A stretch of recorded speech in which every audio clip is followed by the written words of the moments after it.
Debes brindar amor para después pedir. Hay que perdonar para poder seguir.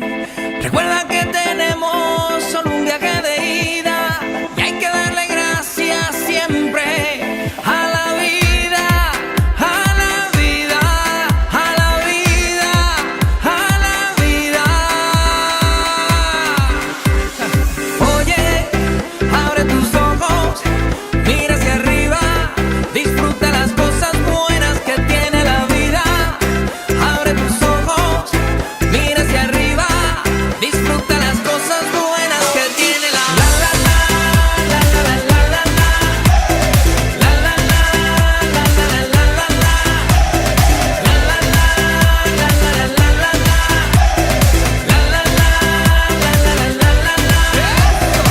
Cuando estés perdido y no sepas dónde vas, recuerda de dónde vienes y qué bien te sentirás.